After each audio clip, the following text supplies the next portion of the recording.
30,000 Romans against 90,000 Helvetii. One hill. One afternoon. One battle that should have been a massacre but turned into a grinder.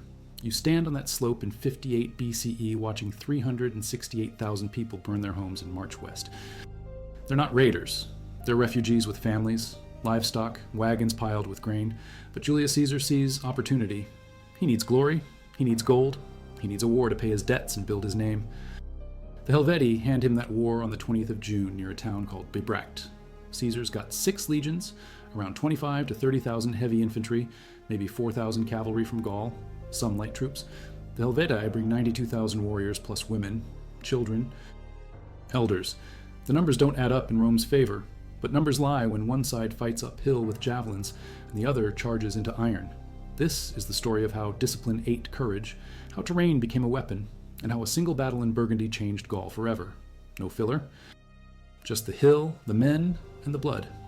3 years before the fight, a Helvetian noble named Orgetorix calls a meeting. 61 BCE. The Helvetii live in modern Switzerland, hemmed in by mountains, rivers, Germanic tribes pushing from the north. Orgetorix is rich, connected, ambitious. He proposes migration, not a raid, full evacuation. Every man, woman, child, cow, destination, Saintonge, the Atlantic coast of Gaul, better land, richer soil, no German axes in the dark. Orgetorix doesn't just pitch this to his people. He cuts deals with neighboring chiefs, Casticus of the Sequani, Dumnorix of the Aedui. The plan, coordinate, migrate together, carve out new kingdoms, share power. Orgetorix even marries his daughter to Dumnorix to seal the alliance. For 3 years they stockpile grain, recruit allies, burn diplomatic bridges they won't cross again. But in 58 BCE word leaks. Orgetorix wants to be king. The Helvetii don't have kings. They're a confederation, 4 tribes united under councils. When the councils summon Orgetorix for trial, he shows up with 10,000 armed followers and bondsmen. That's not a defense, that's a coup attempt. Before the councils can arrest him, Orgetorix dies. Caesar says suicide.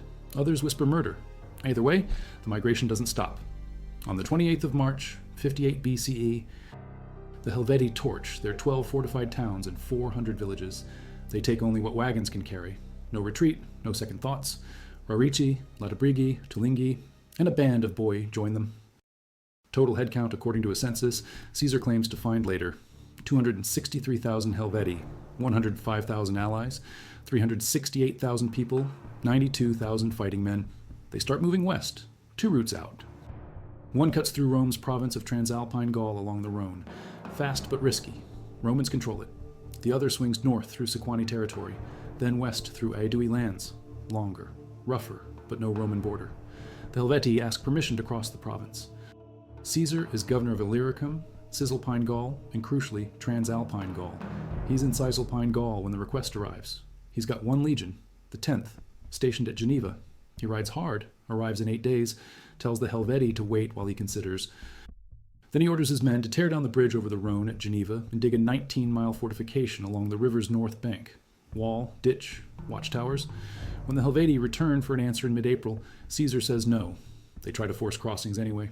Rafts, small boats, night attempts. The 10th Legion slaughters them in the water. The Helvetii give up on the province and swing north. They negotiate passage through Sequani lands with help from Dumnorix, who's now playing both sides. Caesar doesn't wait. He leaves his legate Titus Labienus with the 10th at Geneva, sprints back to Cisalpine Gaul, collects 3 veteran legions from Aquileia, recruits 2 new ones, 11th and 12th, and marches back over the Alps in record time. By early June, he's trailing the Helvetii with 6 legions. That's roughly 25 to 30,000 heavy infantry, 4,000 Gallic cavalry under Dumnorix's command, and assorted light infantry. The Helvetii are deep in Aedui territory now, pillaging farms because their own grain is running low. The Aedui beg Caesar for help.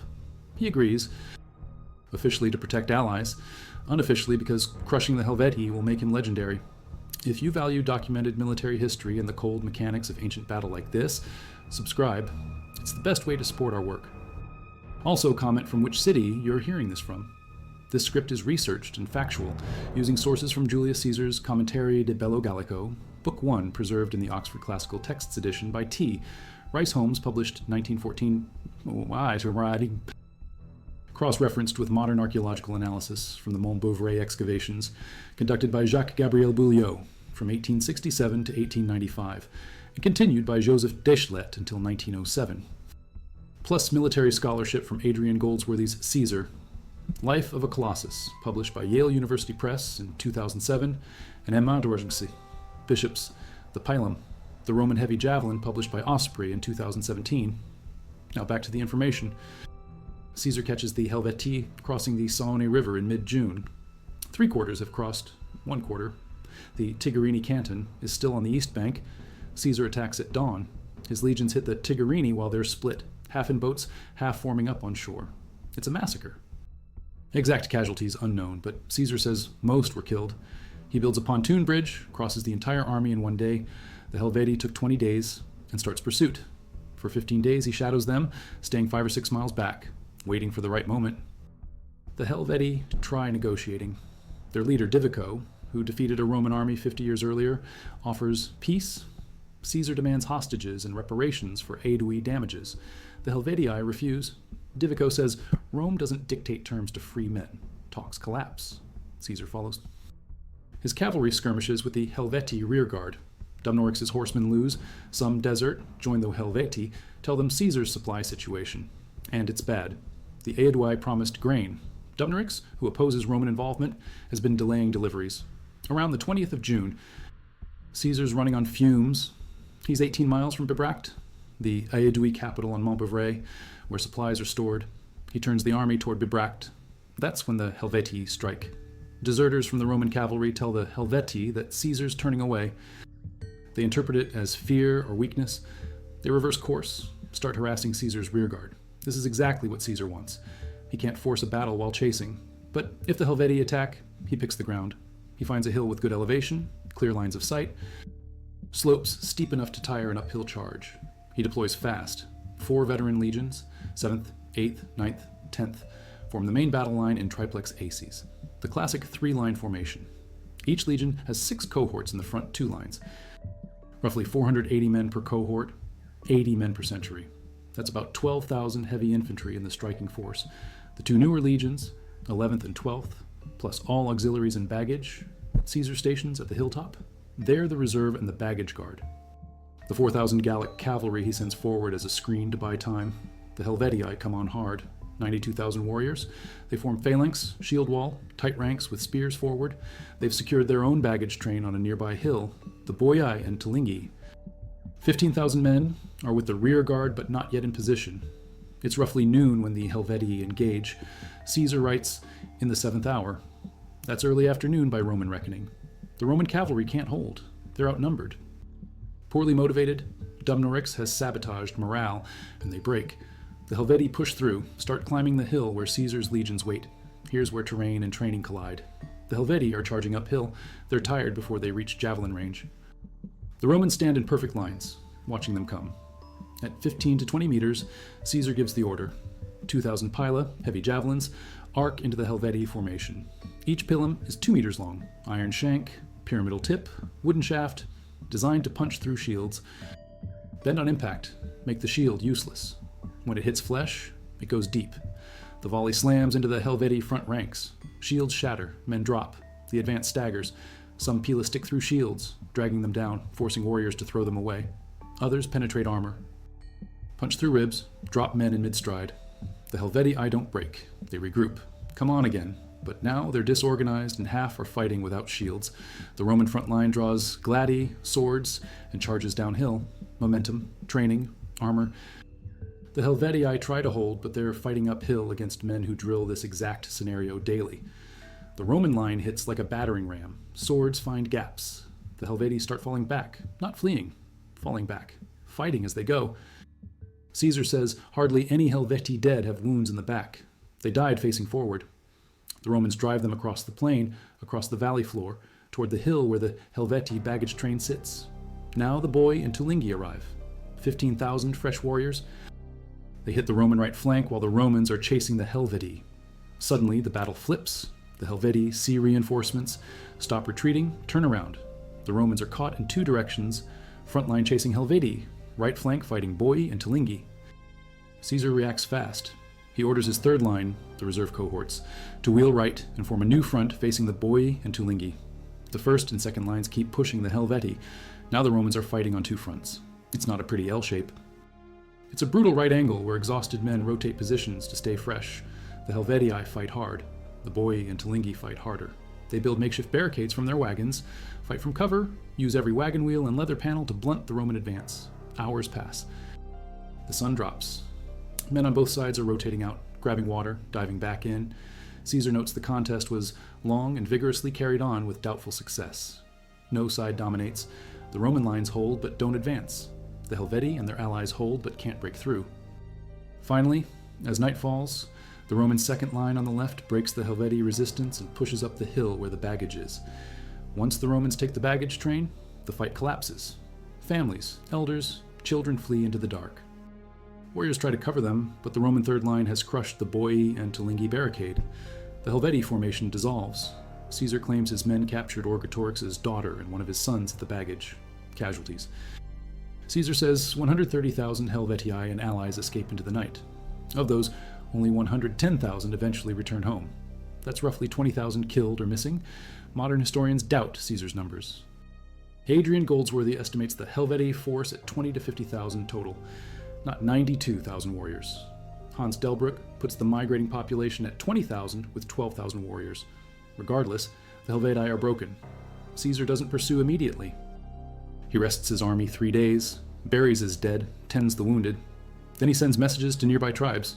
Anyone harboring the Helvetii gets the same treatment. The Helvetii reach Lingonis territory in 4 days. The Lingones surrender them. The Helvetii offer full submission. Caesar accepts. He orders them back to their burned homeland to rebuild. Why? Because empty Swiss lands invite Germanic tribes, and Caesar wants a buffer between Gaul and Germania. The Verbigini, 6,000 warriors who tried to flee to Germania, are hunted down and executed. The rest go home under Roman watch. The Boii, who fought well, are allowed to settle with the Aedui. Caesar finds a census in the captured camp, written in Greek on tablets. It lists 263,000 Helvetii, 105,000 allies, total 368,000 people, of whom 92,000 are warriors. Only 110,000 return. David Hennig, historian, says this census is too convenient. Why Greek for non-Greek tribes? How do you carry stone or wood tablets for 368,000 people on a migration? Why exactly 1/4 combatants? Hennig calls it propaganda. Caesar inflating numbers to make his victory look bigger. Livy, writing decades later, estimates 157,000 total Helvetii and allies. Still large, but not Caesar's number. Modern archaeology at Mont Bouvray, Bibracte, confirms the battle happened near the Aedui capital, but offers no mass graves or artifact fields to verify casualties. What made the Romans win? First, discipline. Roman legionaries train daily, they drill formations, practice pilum throws, rehearse line replacements. When chaos erupts, training takes over. The Helvetii are warriors, experienced, brave, but they're not professional soldiers. They fight in loose confederations, tribal units with their own leaders. When the line breaks, it stays broken. Romans rotate. Fresh sentries step in, exhausted men step back. The line stays intact. Second, equipment. Roman legionaries wear lorica hamata, chainmail, weighing 15 to 20 pounds, helmets, greaves, scutum shields, large rectangular shields covering most of the body, gladius swords, short, stabbing, designed for close-quarter killing. 2 pila per man. The Helvetii have shields, spears, some armor, but not uniform. Quality varies. Some wear mail, many don't. When the pila hit, the Helvetii who lose shields are fighting half naked. Third, terrain. Caesar picks a hill with slopes steep enough to tire attackers, but gentle enough his men can charge down. The Helvetii fight uphill both directions, climbing to engage, climbing again to their baggage. Tired legs don't hold shields high. Tired arms don't swing swords fast. Fourth, flexibility. When the Boii and Tulingi flank the Romans, Caesar doesn't panic. He's already positioned his third line as a reserve. One order, the reserve wheels right. The Romans have a new front. The Helvetii can't adapt that fast. They've committed everyone. No reserve, no fallback. When the lines break, they scatter. Fifth, logistics. The Romans have 6 legions in the field because Caesar sprinted back to Cisalpine Gaul, recruited 2 new legions, and force-marched them over the Alps. The Helvetii are moving 368,000 people with wagons and livestock. They're slow, predictable. Caesar shadows them, waits for hunger to do his work, then hits when they're desperate. Dumnorix's supply sabotage helps, but Caesar's decision to march on Bibracte forces the Helvetii to attack on ground Caesar chooses. The Helvetii think they're chasing a retreating army. They're walking into an ambush on a hill. 6th morale. Roman legionaries fight for pay, land grants, glory, and fear of their centurions. Desertion in battle means execution. Cowardice means decimation. 1 in 10 men beaten to death by their tent mates. The Helvetii fight for survival, for families waiting at the baggage train. Desperation makes men brave, but bravery doesn't replace training. When the Roman line doesn't break, when pila keep falling, when sentries keep rotating fresh men into the grind, the Helvetii start losing hope. You can see it in the way they fall back. Fighting, yes, but falling back. By nightfall, morale collapses. The baggage is taken. Families scatter. Warriors have nothing left to defend. Montbeuvray today, 821 meters high, 3rd tallest peak in the Morvan. Before the battle, Bibracte, the Aedui capital, sits on the summit. More than 30,000 people behind Moorish Gallicus walls. The Gallic stone and timber fortifications enclosing 135 hectares. Metalworkers, merchants, politicians. In 52 BCE, Vercingetorix will be crowned king of the Gallic coalition here. But in 58, it's just the place where Caesar needs food and the Helvetii need a fight. Jacques Gabriel Bouliot excavates the site from 1867 to 1895. Napoleon III funds the work because he wants to write a history of Julius Caesar. Bouliot removes all doubt. This is ancient Bibracte. His nephew Joseph Deschlet continues until 1907, comparing Bibracte to Stradonice in Bohemia, Manching in Germany, Velem Vid in Hungary. He proves Bibracte is part of a Europe-wide Celtic urbanization. Deschlet dies in World War I. Excavations stop. 1984, they restart under François Mitterrand. The site is declared a national interest, receives the Grand Site de France label in 2007. Only 5% excavated. Foundations, walls, a monumental building whose purpose is still unknown, a Roman forum built after the conquest, mosaics, Hippocaust heating systems. The battle site itself, 16 miles south of the fort, has no preserved mass graves. Soil, time, forests have erased the blood, but the hilltop the Romans held is still there. The slopes the Helvetii climbed are still steep. You can walk the ground, see why Caesar chose it, understand why 90,000 men couldn't take it from 30,000. The pilum deserves attention. 2 meters long, iron shank, pyramidal head, wooden shaft, designed to punch through shields, bend on impact.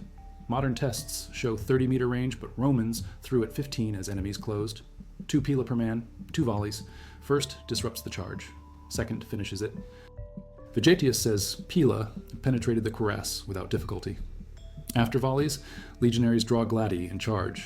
50-centimeter stabbing swords. Close combat. Stab to the gut, drops a man. Romans don't slash in formation. They stab. Shield up, stab, rotate.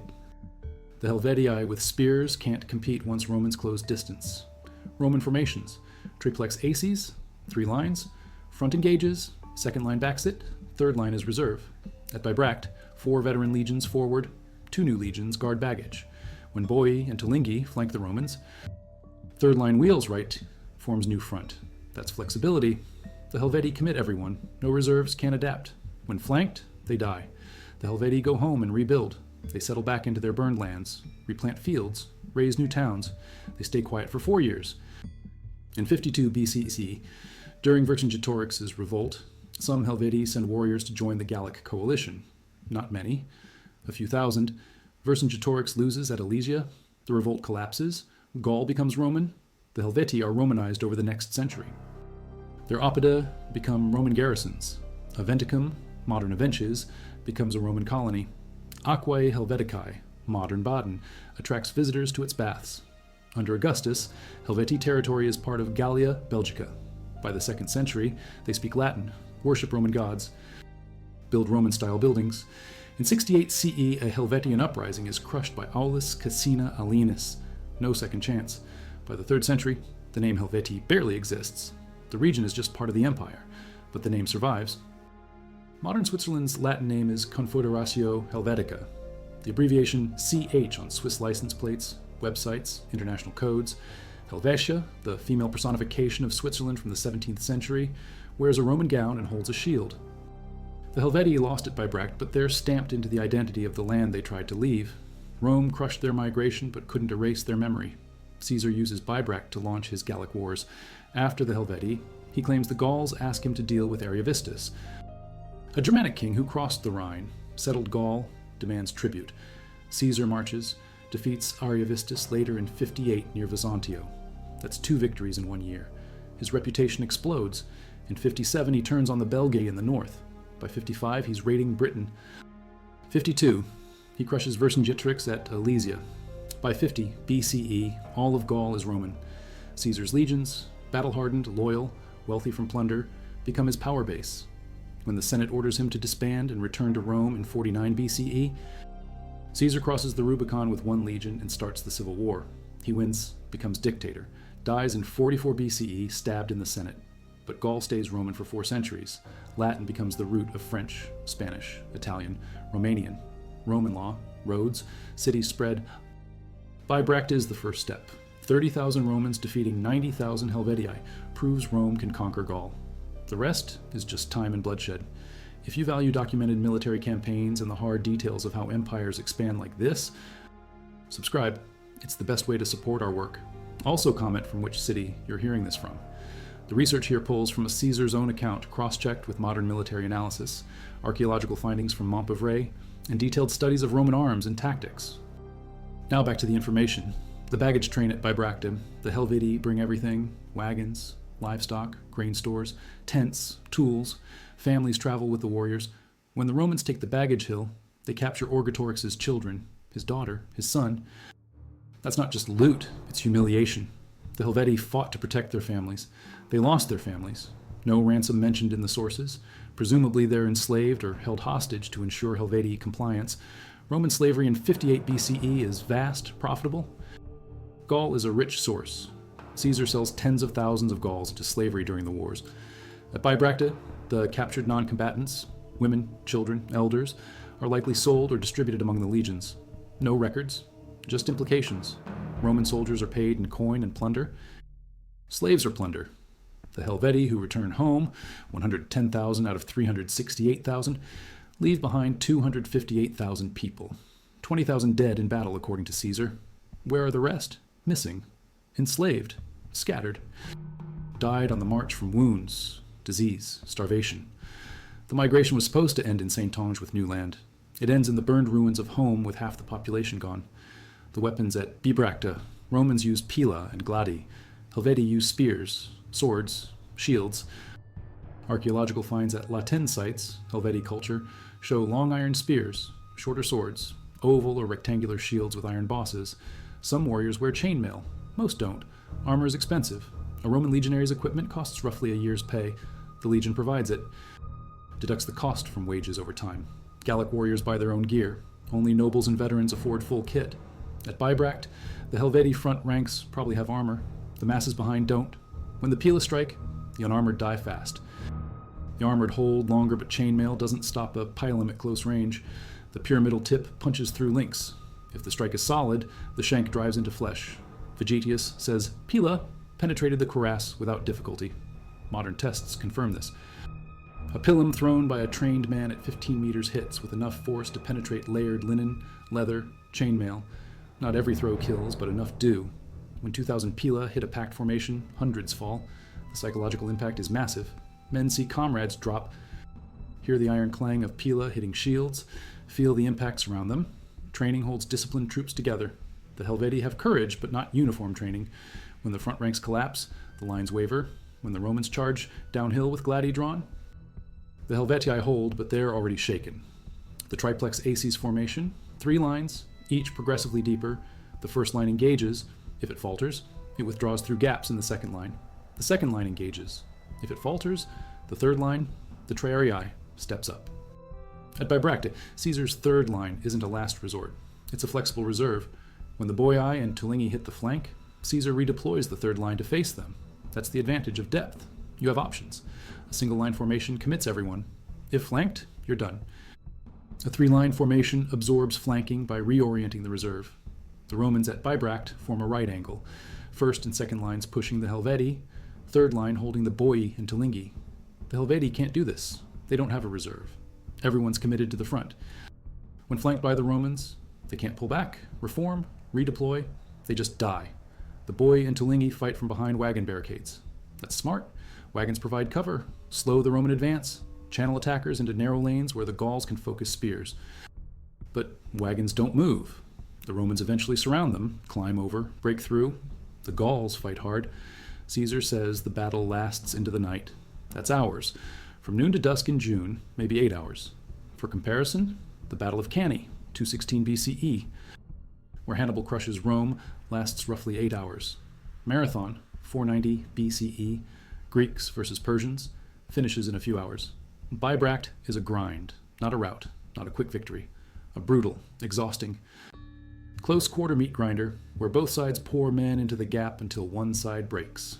The Roman century. 80 men commanded by a centurion. The centurion is the backbone. Julius Caesar says so. Centurions are promoted from the ranks, experienced, tough, lead from the front. At Bibracte, centurions keep their men in line during the Helvetii charge, during the pila volley, during the downhill charge, during the hours-long melee. Roman centurions carry a vine staff, a short stick used to beat soldiers who break formation. It's not symbolic. They actually beat men who falter.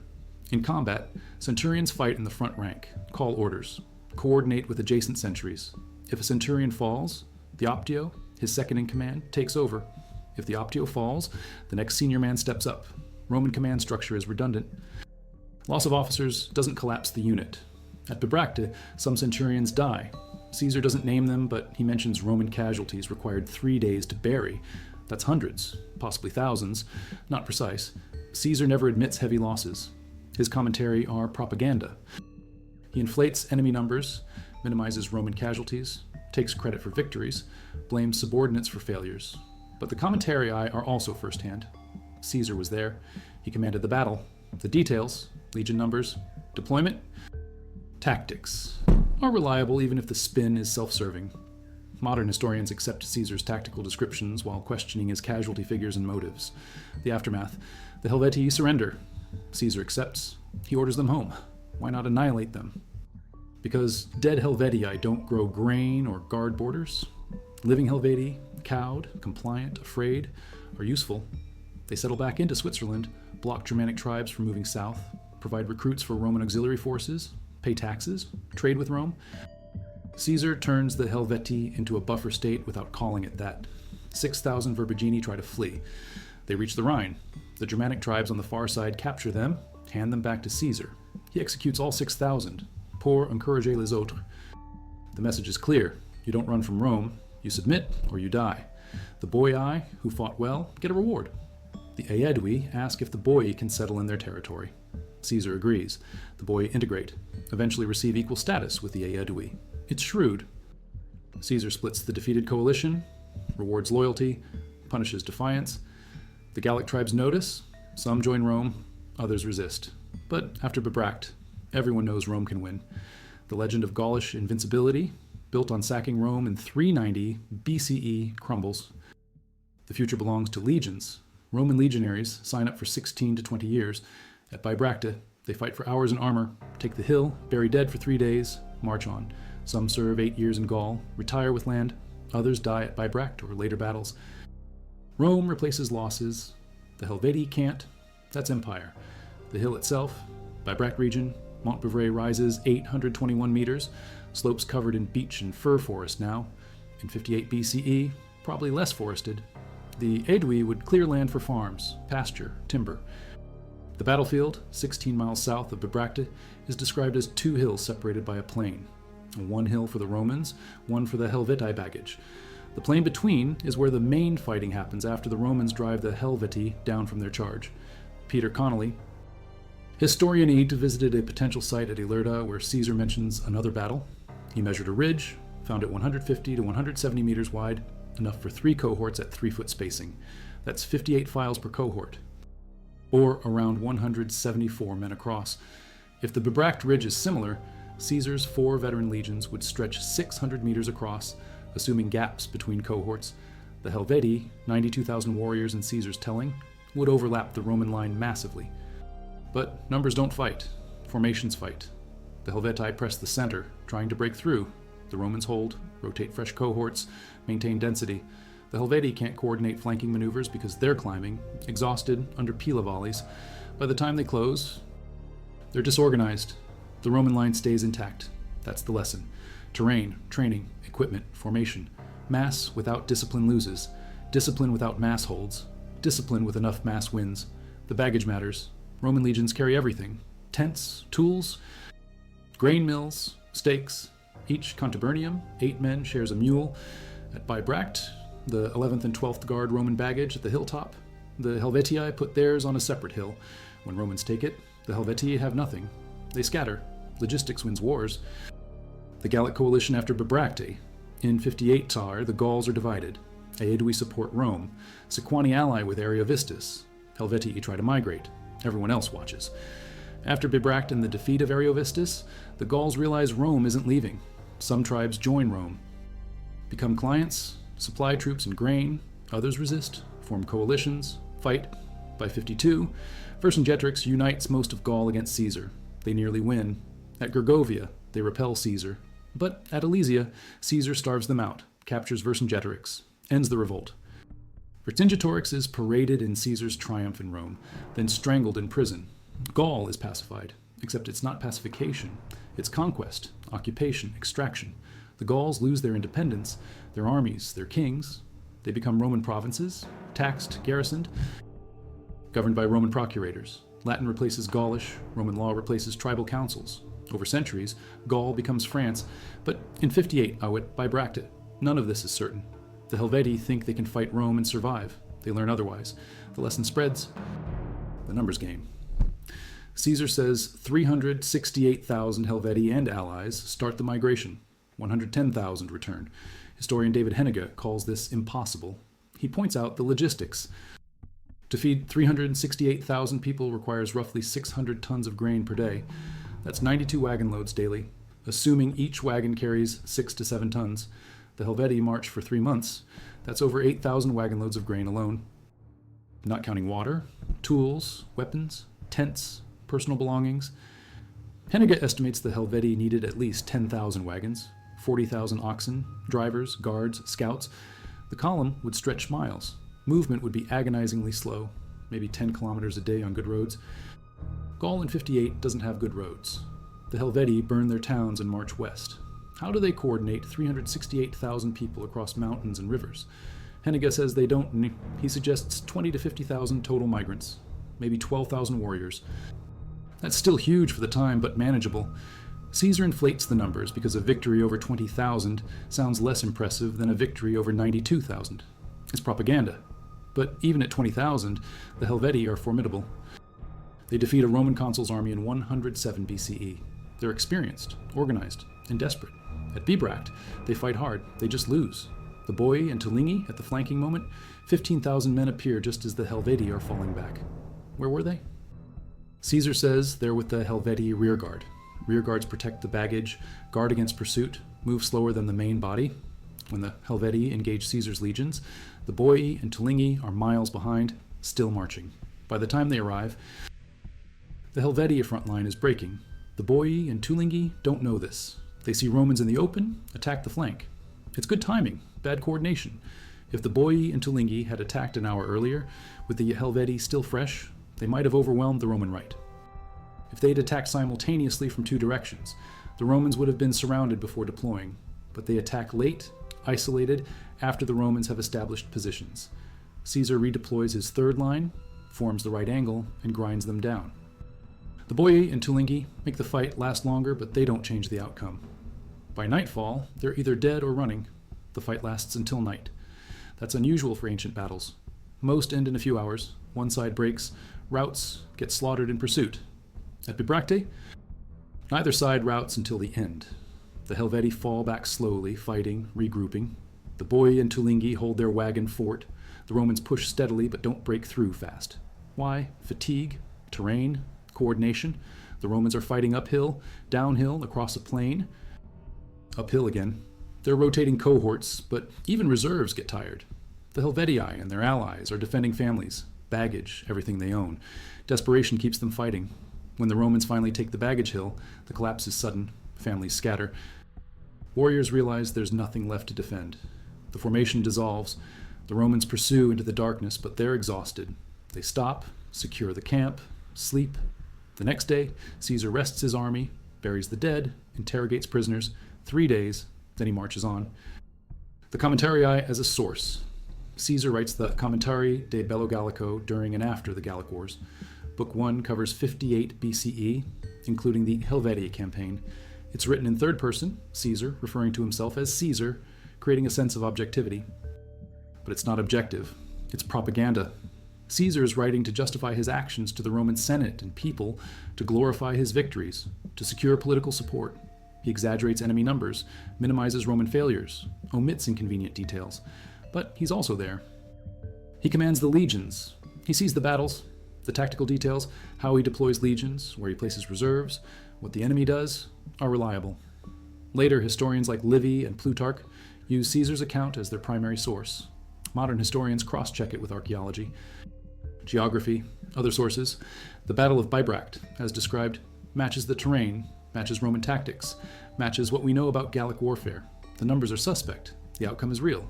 30,000 Romans defeated a larger Gallic force because terrain, training, and equipment mattered more than numbers. That's the cold truth. Montbeuvray excavations reveal a thriving oppidum. Metalworkers, enamelers, blacksmiths, goldsmiths, minters, coins with Orgetorix's name have been found. He was real, powerful, rich. The town had walls, gates, streets, public buildings, a central avenue. Population between 5,000 and 10,000 during its peak. After the Roman conquest, Bibracte lingers for decades. Vercingetorix meets the Gallic coalition here in 52 BCE. Caesar finishes writing his commentary here after Alesia. But by the reign of Augustus, Bibracte is abandoned. The Aedui moved to Augustodunum, modern Autumn, 25 kilometers away. Why? Because Augustodunum is in the valley with better roads, water, trade access. Montbeuvray is defensible but isolated. Rome doesn't need fortified hilltops. Rome builds cities on trade routes. Bibracte fades. The forest grows over. For centuries, the site is forgotten. Local legends mention a lost Gallic city, but no one knows where. In the 19th century, scholars debate, is Bibracte at Autumn or Montbeuvray? Bulliet proves it's Montbeuvray. Now it's an archaeological park, a museum, a training ground for European archaeologists. Every summer, students excavate. They find walls, post holes, pottery, coins, tools. 5% uncovered, 95% still under the forest. The battle site, 16 miles south, has no markers, just forest, fields, hills. You'd walk past and never know, but it's there. The hill where Caesar stood, the slope that Helvetii climbed, the plain where 20,000 died. The ground remembers even if the records don't. The wounded get no anesthetics, no antibiotics. Medics drag men back, bandage them, cauterize bleeding with hot iron. Many die from infection. A pilum through the leg kills 3 days later. Caesar rests 3 days to bury dead and 10 wounded. Many discharged legionaries die on the road home. The Helvetii wounded return to burned homes with no pensions, no glory. The night after the battle, the Romans secure the hilltop, postguards, 10 fires, eat cold rations. They don't chase the fleeing Helvetii because it's dark and the men are exhausted. The Helvetii scatter into the forest, some carrying wounded, some dragging children, all terrified. They've lost the battle, lost the baggage, lost thousands of men. The migration is over. Some groups keep heading west, hoping to find refuge. Most turn back east, toward home. Over the next 4 days, they reach Lingonis territory, exhausted, starving. The Lingones, terrified of Roman reprisal, refuse to help. Caesar sends messages, help the Helvetii and I destroy you. The Lingones surrender the Helvetii. Caesar accepts their submission. He orders them to return to Switzerland, rebuild, supply grain to Rome. The Helvetii agree. They have no choice. Caesar sends centurions to escort them, ensure compliance. The Verbigeni who flee are hunted down and executed. The Boii are allowed to settle with the Aedui. The rest go home. 92,000 warriors left. 12,000 return. If you believe Caesar's numbers, 20 to 50,000 left. 10 to 20,000 return. If you believe the skeptics, either way, the Helvetii are finished as a threat. Rome wins. Gaul opens. The final thing archaeologists found at Montbeuvray that changes everything. When they excavated the site, they discovered the town wasn't just a fortified hilltop. It was a major trade hub, Mediterranean pottery, Roman coins, wine amphorae, all dated before 58 BCE. The Aedui were trading with Rome decades before Caesar arrived. They weren't primitive tribes waiting to be civilized. They were cosmopolitan, connected, wealthy. They had metallurgy, coinage, writing. The census Caesar claims to find is written in Greek because the Gauls used Greek for record keeping, a practice borrowed from Massalia, modern Marseille, a Greek colony. The Helvetii weren't savage raiders. They were organized, literate, economically advanced. They lost at Bibracte, not because they were inferior, but because Rome had perfected industrial scale warfare, discipline, logistics, professional soldiers. The Helvetii brought warriors. Caesar brought a machine. The machine won. That's not a moral judgment. It's a tactical fact. The hill at Bibracte is where the machine proved it could grind down courage, numbers, desperation, and hope. 30,000 against 90,000. One afternoon, one hill, Rome walks away. Gaul never recovers.